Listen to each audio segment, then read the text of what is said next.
Happy Friday, everyone. Friday starts the weekend. It's going to be a long weekend with July 4th here in the United States. We're here to make your weekend a profitable one through the props betting market. Thank you so much for joining us. I am Andy Lang from WagerTalk.com. Joining me, as always, my fellow prop masters, Matt Josephs from SportsMemo.com and Andrew McGinnis from WagerTalk.com. We're going to go over three running backs for their season totals for rushing yards. We're going to take a look at college football early win totals. We'll go over some UFC. We just had the NHL draft, so Andrew's going to touch on a little bit of NHL futures. And then, of course, we have our best bet. Thank you so much, guys, in the chat for putting some suggestions for running backs to discuss this week. We're going to move to wide receivers next week. So if you have wide receivers that you are interested in us breaking down and looking at their season total, put it in the comments section. So right after the show's over, just give us the name and we'll take a look at them. So let's get right into the NFL running backs. We're going to take a look at it. We've got three of them. I'm really interested in this one. I feel like this first guy could be like the fantasy football, like he kills your team or he like sends you to the Super Bowl. We're talking Cam Akers. His total is 750.5. Over under. Matt, coming to you first. Boy, this Rams team, who knows what to expect? They seem like they're on the way down, but Cam Akers, 750.5. You like the over? So I would like to disagree with what you said in terms of I don't want to thank the listeners because we got tough ones today. These are really tough, the three that we're going to talk about and the two that the listeners provided. I mean, obviously, we love to help. This is so tough because Cam Akers, if you look at that running back room, is going to be the undisputed number one. They brought back Sony Michel, but we know that he's not really, one of these guys that you can give the ball 10, 15, 20 times to. And then you got Kyron Williams and Zach Evans there. So, it's going to be Cam Akers' job, but there's the massive injury risk that is looming over the guy after he played one game in 2021, 13 in 2020. He played in 15 last year. That was really good. If I thought that I could get a guaranteed 15 games out of him, I would definitely go over because I think the potential is there. The other problem is, what is this team going to look like? I mean, the offense has a really old quarterback. They've got decent wide receivers. I just, outside of Cooper Kupp, what is there to believe in the Rams offense? So he might be the guy by default, but the injury just scares me so much. I lean over, but it's not something I'm going to play. Yeah, this is a brutal one. We got three brutal ones, Matt. You're absolutely right. Of course, that's why we're here. Tackle the hard ones. Andrew, what do you make of Cam Akers on this Los Angeles Rams offense? Yesterday I was going over the guys that were selected, Andy, and I thought kind of about what Matt just said. I wish, just like in the MLB when we list pitchers, wouldn't it be awesome if we could list how many games a guy plays? That would be really nice. Yeah, you know what? I'm betting this as long as he plays this many games. It'd be great. But look, I'll keep it short and simple. This is probably the one I have the strongest opinion on, but I will just say this. Realistically, on teams that I don't expect to be that strong, and it's crazy to think for LA with how successful they were just a few years ago, I don't usually look towards running props. I talked about it before. I like to look towards running props for teams I believe they're going to be on the field a lot. Their offense is going to be out there quite a bit, and hopefully they aren't going to be down in games too much. But every quote that I've seen from the coaching staff, from Akers, just around the league, it just seems to be like he is going to be an absolute workhorse. And the way he ended the year last year, back-to-back 100-yard games, and just really the utilization we're going to see from him, that was the number one thing that stood out to me. The coaching staff pretty much citing that he's going to be a big part of what they do moving forward. Look, we can't handicap injuries, and I really like this play to the over. I feel like he's going to be utilized a lot. I've liked what he did down the stretch. He is the guy. He's also a guy I can count on for yards after contact. He's someone that can definitely take some hits and kind of shrug them off and keep on moving, which is what anybody should be looking for when they're looking towards running backs. But that's the only thing is when you're looking towards utilization, you expect a guy to run the ball so much, then you do worry about injuries and things like that. But for someone like me, Andy, I don't usually look towards running props on a team I don't expect to do very well. But in this instance, he's going to get the opportunities to get us over this number. I don't know, Andrew. Anthony Davis, Chris Paul in the playoffs, and Jimmy Garoppolo. I think we can handicap a couple of injuries along the way. So, You can't I, compare anybody to Anthony Davis, okay? Day to day Davis fair. is his own person. Day to day. Oh, that's a good one. All right, Cam Akers. I'm with all of you guys in this. You read everything, and McVay like, oh, he's our number one, like he's our workhorse, and it's like, well, yeah, duh, of course he is. He's the only one you got. So I read an article saying they're not sure Sony Michel's going to even make the team.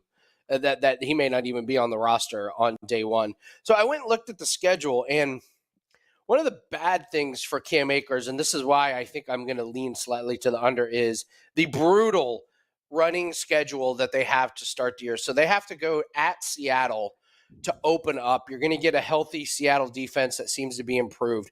Week 2, San Francisco, that's brutal. Week 3, at Cincinnati, that's brutal. You got 3 really tough games to run the ball on for the first 3 weeks. They go to the Colts. That should be an easy one. But then, Matt, they get your Eagles. That's going to be tough. Then they get Arizona. That should be easy. But then Pittsburgh, Dallas. So I could see Cam Akers getting off to a horrendous start. And if he does get hurt early in the season, that's going to help this go under. But also, if he's not effective, which it could very well be that he's not effective just because of the amount of tough defenses they have to start the season, they may try and roll the dice with other running backs, try and shake things up. The other thing, the elephant in the room, in my opinion, with this offense is just the health of Matthew Stafford and how banged up he was. Last year, he had the elbow tendonitis, coming into the year. It certainly didn't seem to get better. And if you're not ahead in these games, Cam Akers is just not going to get very many opportunities to run the ball. Again, like you guys said, if he stays healthy the whole year, of course, 750 yards is such a low total he should get over. I'm going to lean slightly to the under just because I think he starts the year off slow. I think the Rams have a little bit of a dysfunction as they get through the season, and I think he comes in just a little bit short. And, of course, if he has the injury, then it's an easy cash. Next, running back, J.K. Dobbins. This number sits at 800.5 for the Baltimore Ravens. He's coming off of some injury concerns as well. Matt, I'm sure injuries is probably the number one thing we got to look at with Dobbins, is right?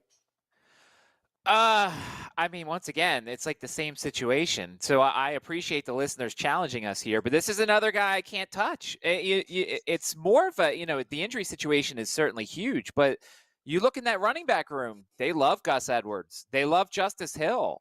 Keaton Mitchell, the kid out of East Carolina. Now, look, he's the 4th-string guy. I can't imagine they're going to support 4 running backs.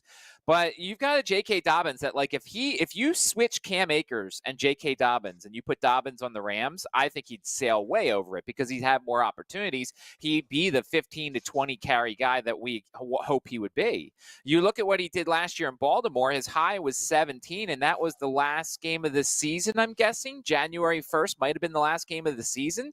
So they felt comfortable enough to give him 17 carries at the end. But you look, 7, 13, 8, 7, 15, and with everybody back, there's no reason to think they won't do that again. And then, of course, you've got Lamar Jackson, who's actually going to probably play all 17 games this year. He runs the ball a lot. So this would be an over in almost any other situation except for Baltimore, where you've got so many mouths to feed and a running quarterback who's going to run the ball probably 8 or 9 or even 10 times a game. I love J.K. Dobbins. I think he's great, but I think he's in the wrong situation for me to look at an over with all these other guys in that room.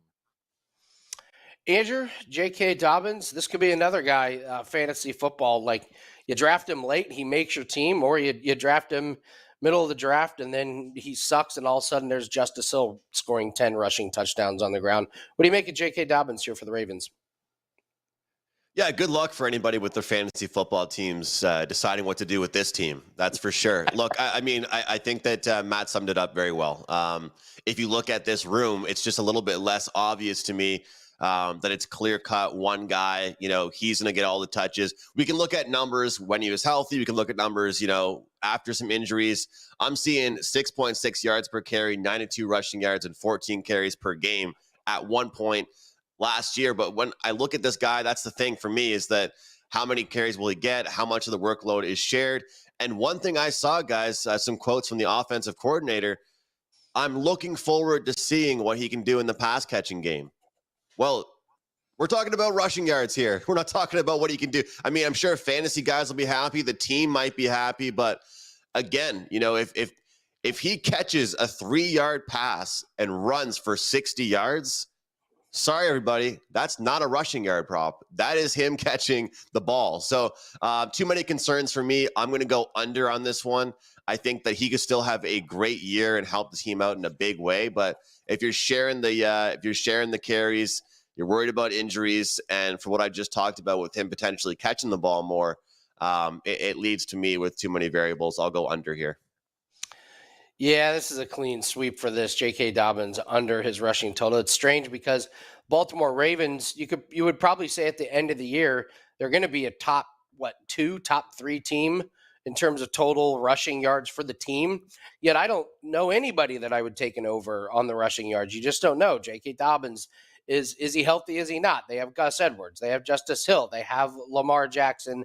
Just because of his health and all of the options, it's tough because you want to take advantage of the Baltimore Ravens, for the full season and week to week. They just don't really know who's going to get the ball, who's going to get the scores. So, yeah, we're all in agreement here on J.K. Dobbins under 800.5 yards. And finally, I would say this is the most popular, maybe behind Tony Pollard, the most popular backup that's drafted in fantasy football is finally looks like he's going to get the lion's share. Alexander Mattison, books have this number at 900.5. Matt, can Alexander Mattison shine now that Dalvin Cook is out of town? So I think when you look at Mattison, you have to look at the games he started. And obviously, he didn't really start any games last year. So you go back to 2021, and they fed him a lot. 22 carries against the Lions, 25 against the Lions again. So he played 2 games against the Lions, who had a notoriously bad running defense in 2021. And then he also faced the Seattle Seahawks and had 26 carries as a starter. So when he starts, they give him the ball quite a bit. But the funny thing is, his yards per carry isn't great, and it's gone down the last 2 seasons. And so as a guy who's had him as one of those, backups on my fantasy roster, because that he's a lottery ticket when he gets in, now he's in. And I wonder what this Minnesota Vikings offense is going to be like, because they've got Justin Jefferson, but behind him, it's Jordan Addison, the kid they drafted, KJ Osborne at wide receiver. They still, for some reason, have Jalen Reagor on their roster. He's got no competition really behind him. Ty Chandler and Dwayne McBride are 2 solid college running backs. I don't know what they're going to do in the pros. So he's going to have that opportunity to run the ball. But much like when we discussed Brian Robinson, and Brian Robinson's going to get over his number by sheer just carries, because he's going to, get 3 or 4 yards per carry. I wonder if Mattison's another one of these guys that's going to get 15, 20 carries a game and get 80 yards and get 90 yards and not be flashy or spectacular, but he's just going to be dependable and get you 3 yards per carry. Their offensive line's not great. So it's a tough number here. It's a high number. I probably won't end up playing this thing, but I actually lean slightly to the under here because I'm worried about his yards per carry going down every year, it feels like, the past couple of years.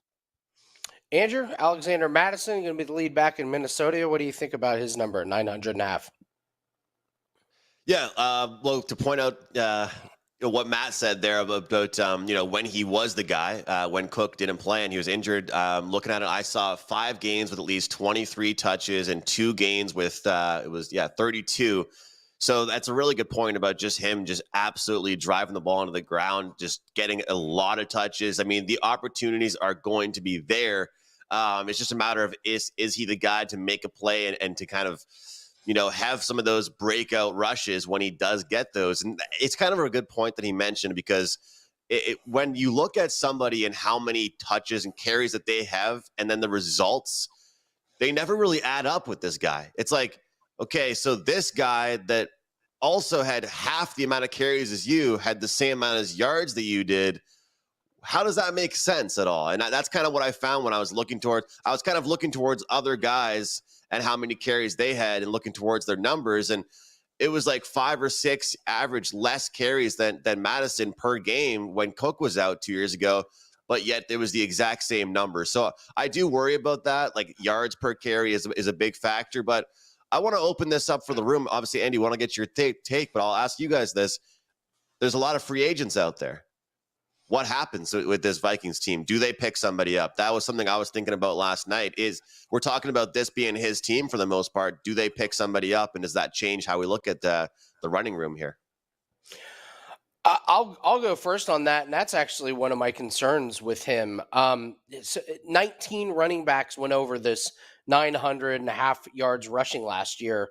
So it's like, do we think that Alexander Mattison is going to be a top 20 running back? Obviously, Matt brought up a great point, just the sheer opportunity, and the big concern is a 3.8, 3.7 yards per rush last year's. I've watched him. I've had him on some fantasy teams. When he started, I've had some bets on him, and honestly, I just don't think he passes the eye test. I just don't think he's that good. Ty Chandler and Dwayne McBride, I really don't know how they're going to translate into the NFL. But if he is kind of doing this clunky 3.8 yards a carry, several games into the season, it's not happening. I wonder if they do try and give some of these guys the ball, or they do go out and pick out a free agent, or maybe trade for somebody. I think it's also going to depend on where their record is. If they feel like they've got a shot to contend, maybe they need a little bit more explosive. If they don't go out and get anybody, which I don't think they're going to. I think they want to see what Alexander Mattison does for at least a full year. I think they give him the full year, so I'm going to lean towards the over slightly. It wouldn't surprise me at all if he's just not that productive and his production kind of fades as the year goes on, because if this team does have a good chance to make the playoffs, if they're competitive in their division and they think they can, make a little bit of noise in the playoffs, they're going to have to improve that position on offense. I actually think their running game is going to be their weak point. We obviously know what Justin Jefferson could do. I think they're going to use the run to kind of set up the pass a little bit more. So I'm going over on this one. And I know I just put all my faith in Alexander Mattison, which is a terrifying proposition. But Matt, what do you think about what happens if Mattison isn't productive? Do you think the Vikings stick with him since they're finally giving him the full season here?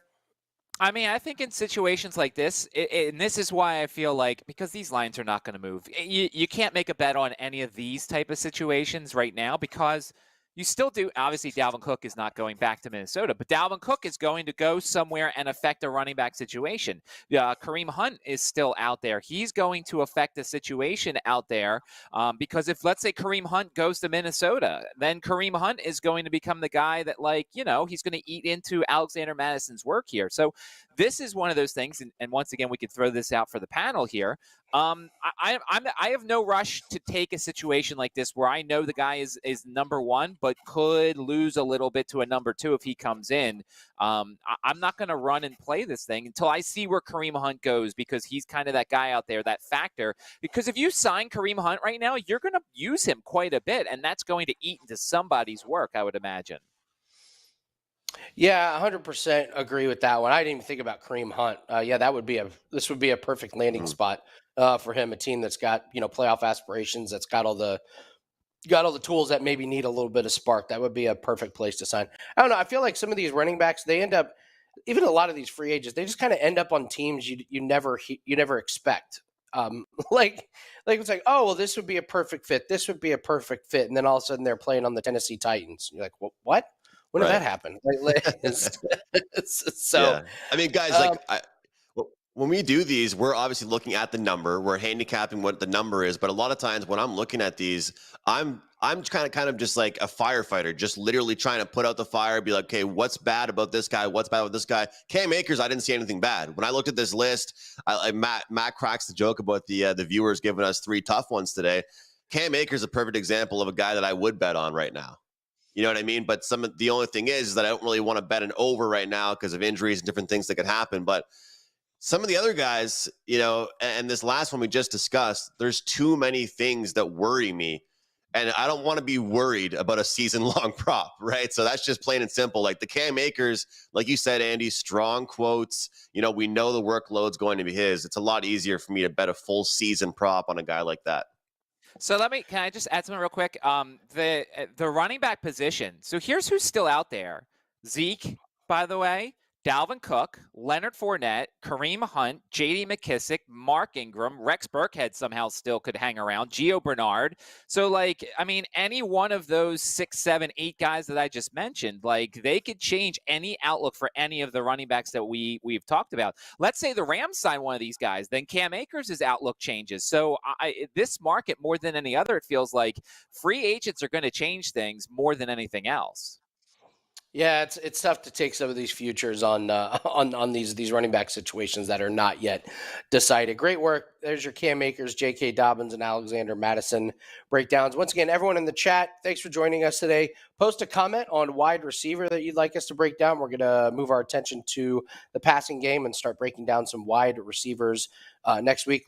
Again, don't put it in the chat. Put it in the comments right when we're done. And thank you so much for joining us. So we're going to get to our best bet here a little bit later on. First, we're going to turn our attention to college football. Matt does an amazing job doing these incredible win totals articles. And Matt, you've started this process. So first off, tell everyone what you have up for this weekend, where we can find you at. And then let's start talking about what you've started researching for these college football totals. Yeah, baseball's going really well right now. 11-2 the last 3 days in Major League Baseball, 19-9 the last week. We're still trying to dig out of an early hole, but everything's starting to click a little bit in Major League Baseball. And of course, there is the college football package that's up. You can get my whole season for a discount. Certainly, if you want to do that, make sure your book has team totals, because I looked last year. I played a ton of team totals, and some of the books out there do not have team totals. But yeah, I'm really excited. So I have one conference left, and kind of really quickly to take you through my process, I write all my previews or all my little mini write-ups for all the teams, and then go back and go over the schedule. So I have a general idea of what to expect from a lot of these teams. So kind of in process step one, I just got my Phil Steele magazine today. So that's going to be really big in my research. And then I go, and the key here is I don't look at the win totals that are out yet, because I don't want the numbers that are on the market to affect my numbers when I go through all the schedules. So certainly looking forward to that. A couple of things I noticed.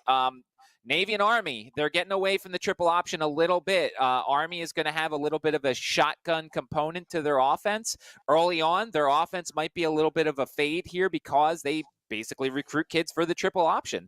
Navy is also going to have a little bit of a triple option. The offensive coordinator they brought in is a notorious guy who does running offenses. So we'll see what Navy does. But those first quarter unders involving the academies might come into play early on as they learn their new offenses. I think UAB is going to be an absolute disaster this year, because Trent Dilfer, going from a high school coach to a college coach with not a lot of starters back in a new conference, I think the Blazers could struggle tremendously. And I've been hyping up my 500-1 Heisman candidate here. And when I say 500-1 Heisman candidate, I expect you, if you tail me on this, put $1 or $2 on it. Don't put a full unit on it, because most likely somebody from that far in the pack is not going to win. But Talon Green of Boise State, he's got almost his all offense back. Week 1, he's got a big game against Washington. I think the quarterback from Boise State is going to be a factor, and certainly Boise could be that sleeper group of 5 team to go far this year. And if they do, it's going to be because of him. The defenses are bad in the Mountain West, so give me that sprinkle on Talon Green, the quarterback from Boise State. Circa had it at 500-1. I can't bet it in the state of Virginia, so when I go home to Pennsylvania, I'll be putting a little bit of money down on Talon Green, the quarterback of Boise State, to win the Heisman. Matt, just imagine the legendary status that you would have if you fired off a 4% or 5% play on a 500-1. You would have your units covered for years to come, and the legend would be set for you. Matt's like, I'm done. I'm retiring. He just retires. Yes. That would be your walk-off, Matt. That would be your John Elway walk-off, retiring to the sunset. So, Matt, I love your work with college football wins totals. I can't imagine all the time it takes, but it's much appreciated, and there's nobody that does it better for college total, especially in the wins total. So great work, Matt. I'm going to talk a little bit about some UFC props that we have for this week's event. Every Friday, we run the same promo code. It's Andy3, gets you a 3-day pass for $39. So weekends are when we tend to have the most plays. We'll have UFC 5% play that is up. Formula One, we're going to have plays up. We have MLB plays that are going to be up, along with we may have some golf and some other things. But weekends have been fantastic for us. So use the promo code Andy3, get you a 3-day pass for $39. There are a couple of UFC props that I think are worth looking at. I like the Grant Dawson and Damir Ismagulov fight. We were on this one a week ago on Grant Dawson. He was a plus 120 underdog. Now he's a minus 115 favorite. I liked him to win before the news came out that Damir was going to retire after his last fight, but he still had one fight under his contract. That's kind of why he's taking this one. So it screams that his head is not really in this. Grant Dawson has that American U.S. college type of wrestling style that may give Damir a lot of problems. And once Dawson gets you on the ground, his body triangle you're not getting out of it. So if he can get takedowns and steal a couple rounds, I think he wins by decision. I also kind of like Blagoy Ivanov to win by decision. Actually, just take him as an underdog. You don't need to get too fancy with it. He's facing Alexander Romanov, who has just really been exposed that he beats up on really bad fighters, and then he's lost his last two fights when he fights guys with a pulse. He showed up to his last fight so overweight, it was laughable. I mean, it really, truly was a joke. And he got finished in under 2 minutes. If he shows up overweight again, Ivanov is just going to try and weather the storm in the first round, and then Romanov is going to gas, and it's going to be Ivanov all day long. He's plus 115, so I don't think you need to get too cute on that one. And then the prop of the week has got to be Joe Anderson Brito inside the distance over Weston Wilson. It's minus 550 just for Joe Anderson Brito to finish Weston Wilson. Brito is an absolute monster, and he gets this 34-year-old journeyman who this is just like Weston Wilson's dream to just fight in a UFC fight. He's one of these, I'm just happy to be here, guys. He's going to get mauled and destroyed by Brito. This fight is not going to be competitive. He's minus 1250. But if you want to take maybe Joe Anderson Brito to finish in round one, I think that would be a really good way to look. Brito can finish by submission or knockout pretty much any way he wants. And then for the main event, Strickland and Magomedov, I think Sean Strickland turns this into a standard Sean Strickland match, which is it stays on the feet. He gets it into a boxing match. He lands a couple hundred strikes and he wins by decision. So Magomedov has had one UFC fight. It lasted 19 seconds. So I don't think we can get a real good gauge of how good Magomedov really truly is. He's had a lot of time off and some suspect opponents. So I'm not really sure he's as good as his last UFC fight showed. And Strickland took this fight for a reason. So I would expect Strickland to survive round one in the early onslaught of Magomedov and then keep this on the feet, look at overs, and look at Strickland to win by decision. Andrew, coming to you. We had the draft and we had some a trade. I was laughing hysterically. You just torching Pierre Dubois, I believe, who got traded. I was laughing hysterically at you just completely ripping how they overpaid for a guy who really doesn't make a difference. No one's ever been like, oh my God, we cannot contain Dubois. But I guess one team decided, no, that's the missing piece that we needed. So tell us where we can find you at, what you have up for this weekend, and then tell us a bit about how the NHL futures have adjusted based on the draft in the last few days.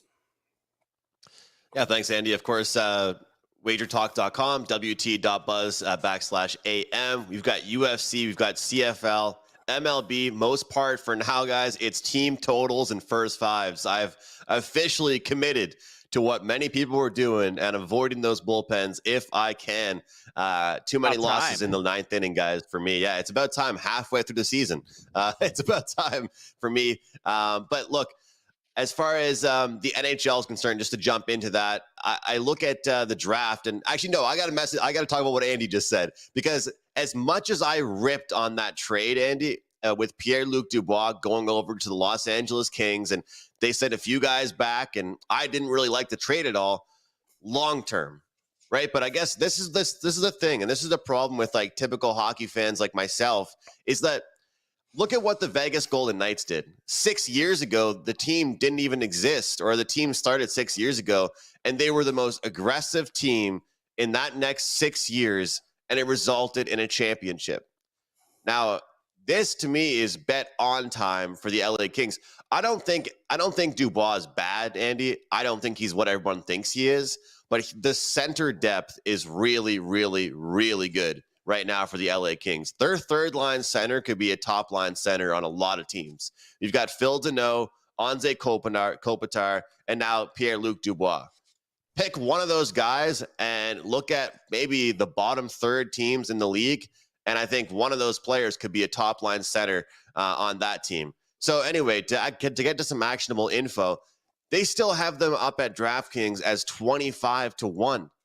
This is a team that's made the playoffs the last several years. They've battled it out with the Edmonton Oilers, and I think they're going to do even better this year. They have a very deep team, a good goaltender, a defensive core that they're not getting any younger. They're in win now mode.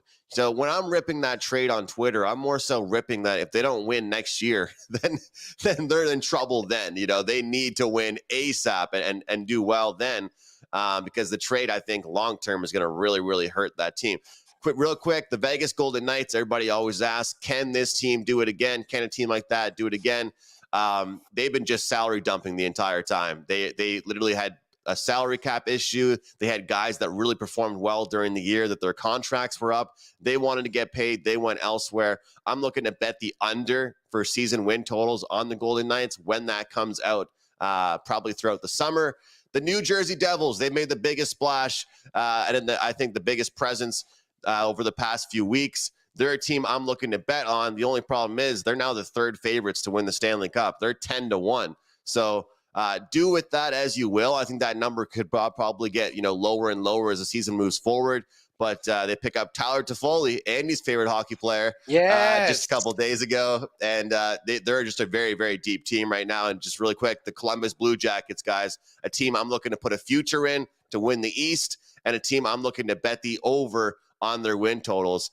The draft was more exciting of a draft in the NHL than I've seen in a few years. And the thing is with the draft, it's not really worthy for actionable info because unlike the NFL, the players don't usually play on the teams for the next 2 or 3 years. But Columbus, they thought Adam Fantilli was going to get drafted second overall. He didn't. So he slipped to them. Anaheim took Leo Carlson, and so they were able to take Fantilli. Columbus really stacked up in the draft. They look really good. I look forward to betting Columbus props. But if you like the LA Kings, bet them now, please. They're 25-1. That's a really bad number. Nice. Great work from Andrew McGinnis. Check him out at WagerTalk.com. Get all of his plays, including CFL. We got 3 games this weekend, so looking forward to that. And I know Andrew can't wait to get to NHL season. Matt, you have the best bet for this week. We are going to Major League Baseball. Tell us what you like for our best bet. I believe we're looking at a pitcher prop on this one, correct? Yes, we are. Also, I'm taking the Flyers to win the Stanley Cup in 2028, Andrew. So I'm going to get down on that one after they dominated the draft. All A's is all I've seen, Andrew, for the NHL draft recap is the Flyers got Be A's. patient. So in 5 years, we got a cup coming in Philadelphia. So I'm looking forward to that. That is Trust not the my process. best bet.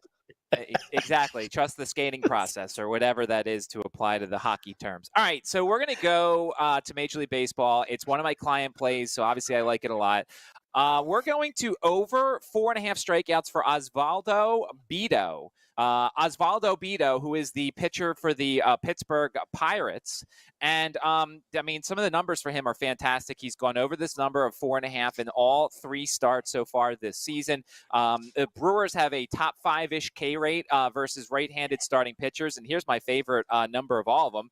17 of the last 18 right-handed starting pitchers have gone over this versus Milwaukee. There is no weather concerns in Pittsburgh for the most part. There might be some air quality concerns. I haven't checked that. I know they've had some issues the last couple of games in Pittsburgh, so that's something to kind of look for. But Milwaukee's a team I want to fade. Often you don't get 4.5s against them, so we'll take over 4.5 strikeouts for Osvaldo Bido, the pitcher for the Pittsburgh Pirates. Great work. Let's cash that prop in Major League Baseball. You can find all Matt's plays at sportsmemo.com. You can find Andrew and myself at WagerTalk.com. Don't forget to leave us a comment, like, and subscribe. Leave us a comment about what wide receiver you would like us to break down for their season totals. So have a great weekend, everyone. Thank you to everybody in the chat. Let's have a profitable one, and we'll see everyone next week on Prop It Up.